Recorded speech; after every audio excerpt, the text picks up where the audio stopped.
REM is one of my favorite bands, right? They're on the list, top 20. And Losing My Religion is one of my favorite songs. Actually has a pretty darn good video too, if you remember videos. So, religion. It is one of the topics that we just don't talk about, right? We don't talk about religion. We don't want to talk about sex. We don't want to talk about politics. We don't want to talk about racism. We don't want to talk about money. Did I cover it all? Did I get all the taboos? I think I got all the taboos. I think I did. But religion has such a huge part in our society, and it can play a huge part in our life as well. Now, I'm not so sure, but I could have sworn I told you guys, because I think I did. I think I told you that I have always been the kid who likes to kick up dust. I was always that kid who was going to ask why and going to dig deeper. And I have a thing for pushing the boundaries just a little bit, just a smidge. I don't want to tip anybody over, but I'm going to push them. And so we're going to talk about religion.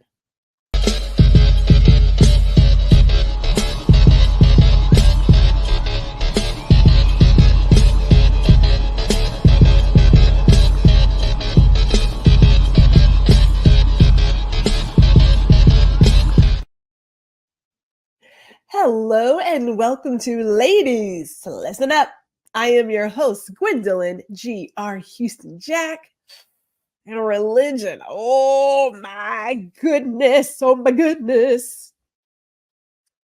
Religion is one of the factors that allows us to quickly determine if we want to get to know someone or not. Like a good chunk of people that we tend to meet as kids when we're young, if they're not our cousins or some other extended family, they're at church. People we know at church and school, but primarily church. You kind of grow up with those people because it's where you congregate on a specific day until, I don't know, you're a teenager, sometimes an adult, but it's where you start. So religion has a huge impact on the world we live in. And if you've taken into account all that is happening right here, right now in the US, then you know religion has to be talked about. I mean, I don't care how people like, well, you really shouldn't talk about it. You really shouldn't go there. Gwendolyn is going there. Happily, I'm skipping through the woods, skipping, and I'm going there. Let me start with my history first. So my mother is a retired minister. And before she became a minister, we went to church very often, quite often. If I'm not mistaken, I know there was Sunday, there was the kids' Bible study, there was women's Bible study. We didn't do choir when we were at this first church. I only remember three. And they're not fragments, but there are very specific memories that pop up because they always impact some part of life, you know? But we were avid churchgoers. Now, my dad, when they would do the directory, my dad is in a couple of those photos. He was attending church with us when it was just the two girls. Now, when my brothers came along, I don't remember seeing him in some of the pictures. And it's just interesting, depending on the family dynamics. You will typically see the mother in church. The father kind of comes and goes depending. It's not always as consistent. But he was in some of the directories of the families and everything. And we attended, as I said, at least three churches that I can remember. The first two, it just felt like status quo. You get up early on a Sunday, you're gonna go to Bible school, you may go to Bible study, then you come out, you do your part, and you know all your Bible verses and you learn your songs and things of that nature. And I remember getting dressed, like my mother would sew our clothes, and we would have a dress that was very similar to what she was wearing in terms of pattern and style. We had our little frilly socks and the patent leather shoes that would squeak when you put them side by side. So there's some pretty good memories. There's some pretty good memories in there. But somewhere along the line, 9 years old, maybe 10, 11. You know how you start coming of age, as you like to say, when you're a kid about to be a preteen and you're like coming of age. You start questioning some of the things. And it's not a matter of like you didn't want to go. Like we were raised Christian. We celebrated Easter and we did Christmas and things of that nature. But something in my head was like, I don't know, like it didn't always make sense to me, right? It just didn't always make sense. So I just remember when we left the first church and went to this other, it was a young preacher. I want to say he was just getting his congregation started. And so we didn't have an actual building. They were using a school cafeteria and the school rooms to do the kids' Bible study and then to have like the overall sermon. And it felt pretty good. Met some really cool people, met some really cool friends. Again, the people you meet when you're in church as a kid, you tend to stick with them because you guys are all growing together. Like you all stick together. And then something shifted. It's like something changed. So we're talking early 90s. Something shifted. It just didn't feel the same. Now, I know you all know about the building fund. Please don't act like you don't know. Don't act like you don't know what the building fund is. The building fund where people put in their offerings or their tithes so they can pay for a new church home that eventually is built.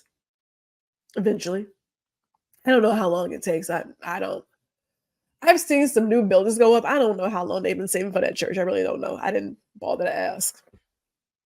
But I remember that there was a shift in my perception of this situation, right? From where I'm coming from as a kid, I felt a shift. And there was more emphasis on the income of the family, like what the family income was. There was an emphasis on that. There was an emphasis on the jobs that the families had. And they started keeping tabs of who donated what. And like I said, it's some things get fuzzy because you know how they had like the program, and I didn't save those programs, but they had like a little ledger, if you will. It just kind of said who donated what, and they would call out certain families and things like that. So you just, you know, but I can't get past how the church shifted, how the congregation shifted. And it just felt a little different. Now, my mother has always had Bible study at our house. Like I said, it was kid Bible study, there was women's Bible study, there was some Bible study, and we were studying some Bibles. We were studying. And although I'm not exactly sure what happened, so again, I am a child, just I'm on the sidelines, but I can't help but recall there was a kerfuffle about my mother hosting the women's Bible study at her home. And I didn't understand it. I didn't get it. There was also a kerfuffle about my mother even preaching because she's a woman. And according to the men of that church, women weren't called to teach. Now, depending on where you stand with that, there are some people who don't believe it, that women have the I don't know, blessing to teach. Well, I'm a woman. And just because you're a woman doesn't mean that you do or don't agree with that.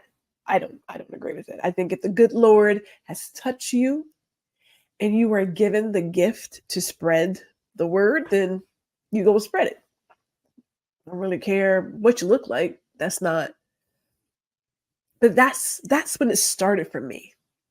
When I started noticing some of these differences and shifts in just the way that we used to operate, it just felt funny for me. And it wasn't too much longer after that that we left that church. Mother did get ordained. She was ordained because she's always been teaching and what have you. And I remember her studying Judaism as well and looking to learn Hebrew and just watching her journey as a child.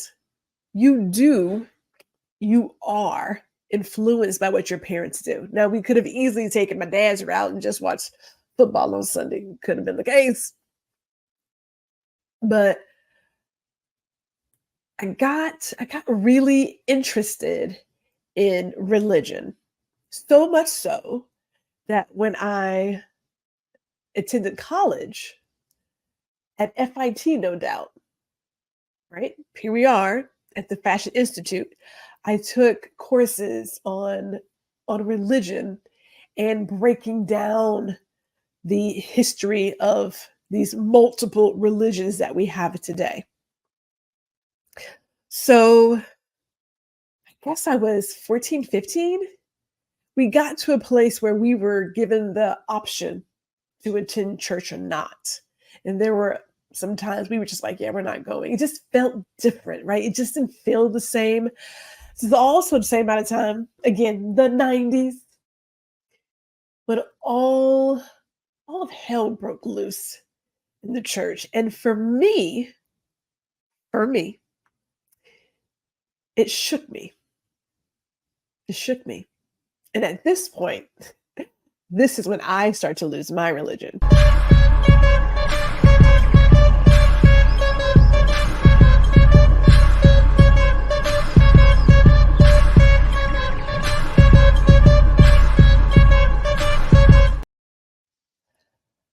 Oh, the 90s. Let me tell you about when I think about religion in this country, and I'm looking at what I studied in college and then just all that we have seen.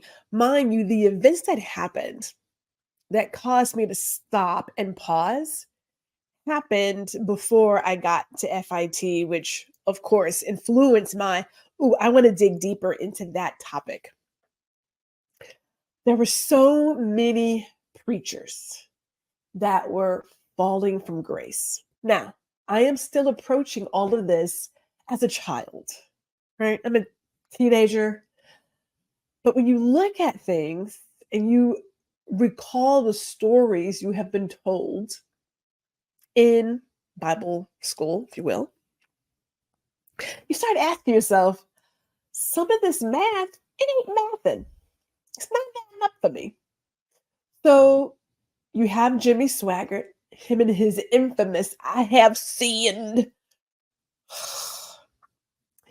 You have the Bakers, Jimmy and Tammy Faye. You have a lot of evangelists on TV that had gotten up for years talking to people who all of a sudden they're is being aired. And so, depending on where you are with your faith, you get a little shook. Now, me as a kid, I started saying to myself, something doesn't make sense to me, right? I'm watching this one church sort of shift in how it operates. I'm watching these TV evangelists come clean about their prostitutes and money and all this other foolishness. All of it just felt like, what is wrong with this, dare I say, organized religion? It's the same thought I get when I go to the grocery store. So if I go one of two ways, if I go to the grocery store and we're talking like a quarter mile, I'm going to pass one, two, three, four, five churches, five churches. And I kept saying to myself, we're all we're all honoring the same God, yes? And some of these churches are right across the street from each other. But one is Pentecostal and one is Baptist and one is, I'm thinking, but wait, what? Now, like I said, I studied in college. I get how someone didn't like how somebody was running the ship, wanted to be their own captain, took a group of people, went off and did their own thing and made their own rules.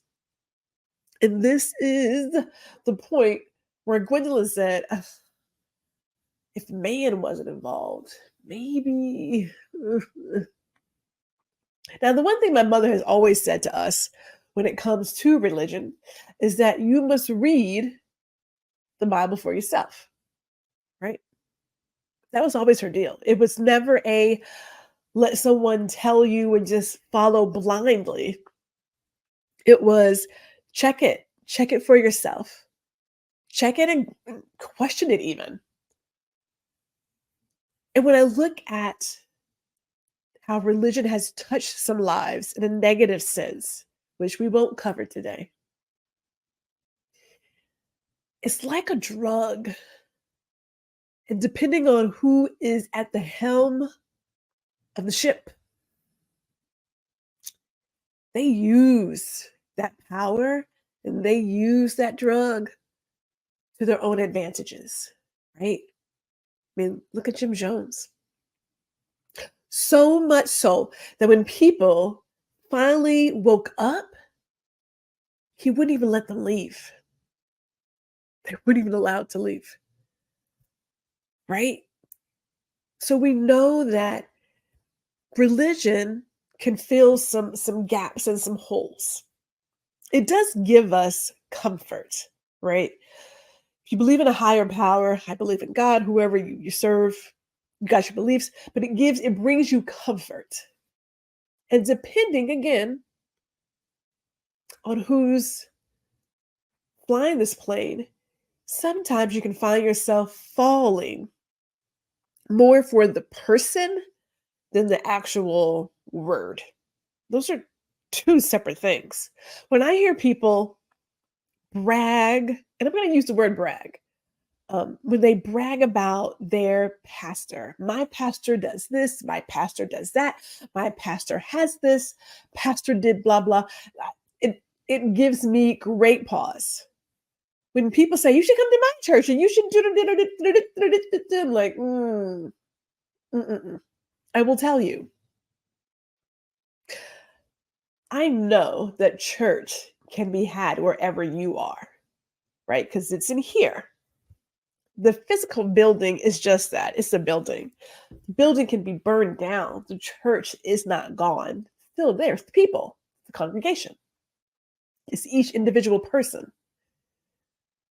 To me, visiting a building doesn't necessarily speak to me. Now, let me just go back a step, because when we talk about that shift that I noticed as a teenager, I want to say it is in full throttle now.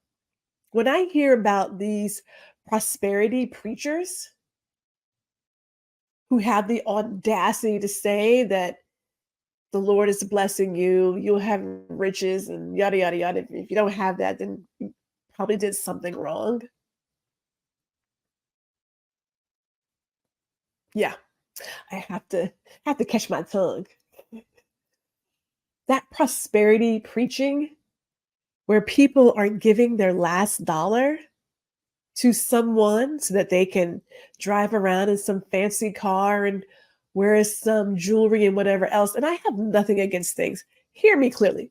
Nothing against things. However, I remember reading about a church that took up offerings. They had like a bingo, kind of like a little lottery, like a lottery.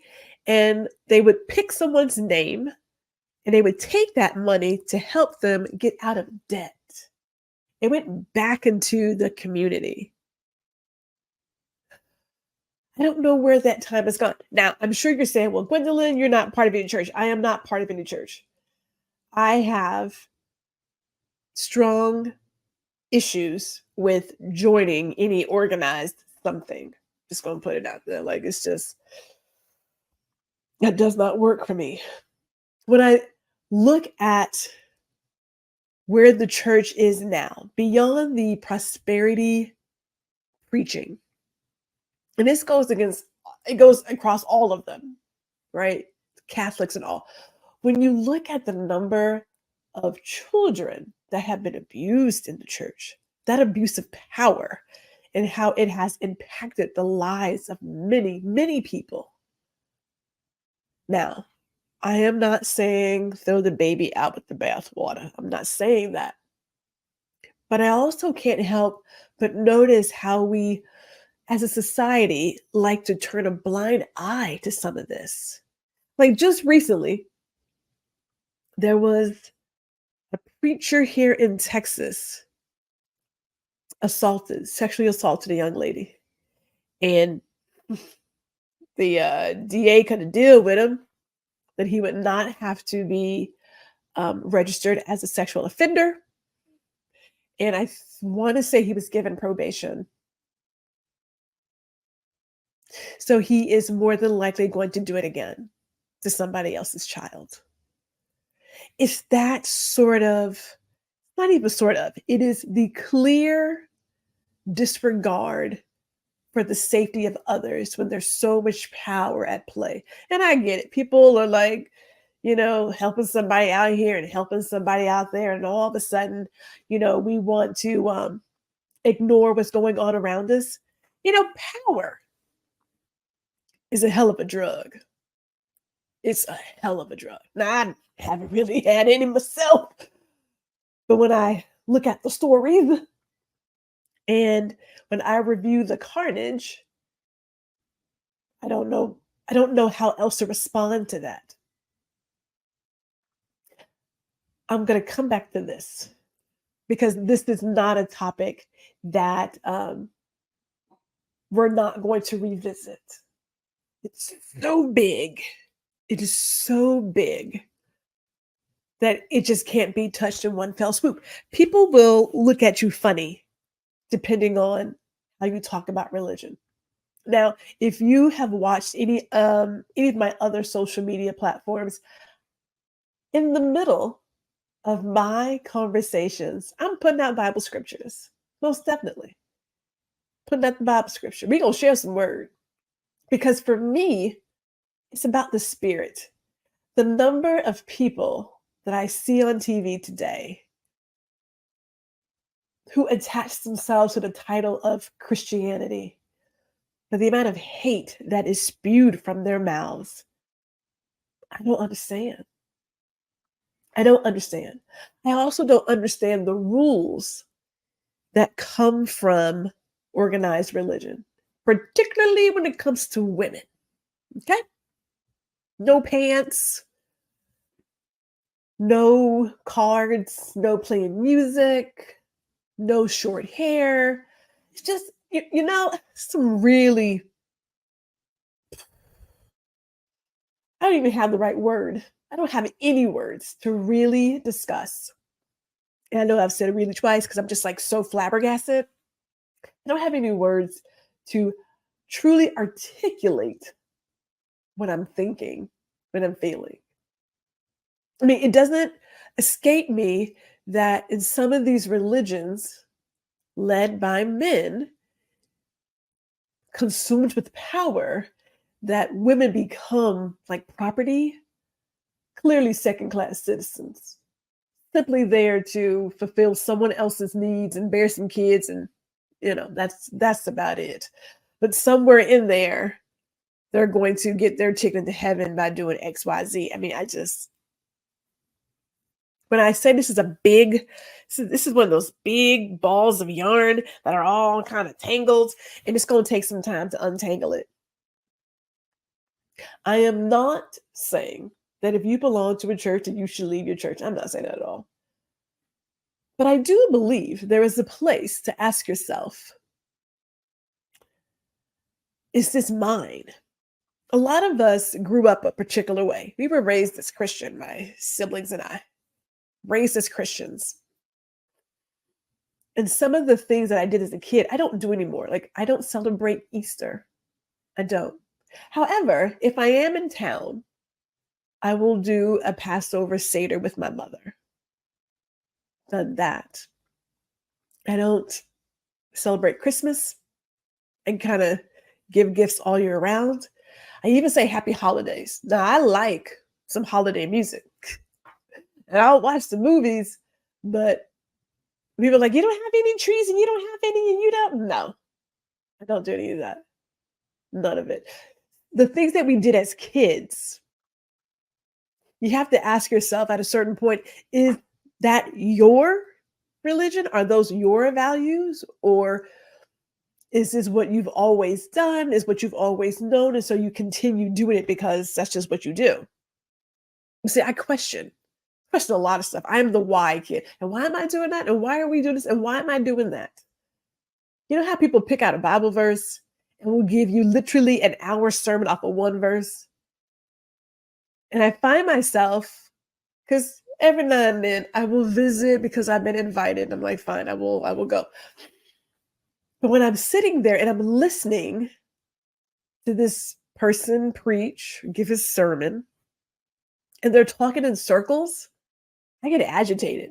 Because then I'm thinking, okay, I could have been somewhere. I could have, like, I'm sitting here and he's talking about absolutely nothing. Nothing for me, at least, that would fulfill my soul. And this is why, again, when I meet other people who have their own stories with religion, they have moved towards a more spiritual mindset. They have let go of some of the rules that just didn't make sense to them. Like, you have to question some of this. And I really do believe you have to question some of it. Heck, you got to question all of it. Because you're talking about the good Lord making water into wine, and y'all tell me that we can't drink. You know that don't make sense. It don't make sense.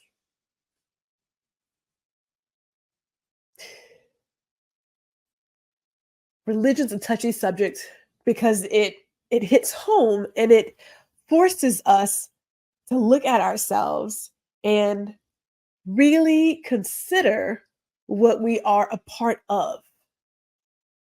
Is it the right thing to be a part of? I don't know. It's the question we have to answer for ourselves, right? Maybe you decide that being a Buddhist is where you want to go. Maybe you decide that you want to convert to Judaism and you've been a Christian all your life. I don't know. Or maybe you decide that I'm just going to believe in a higher power and just be good to people. I don't know. I do know this, though. The stronghold that religion has right now in our country, concerning. It's very concerning that you either agree with us or you are against us. You know, when things like that start popping up, my spidey sense kicks in. So I'm going to leave you with this. As you think about your history of religion and look at your own spirituality, as I always say, give yourself the space and grace to grow and learn.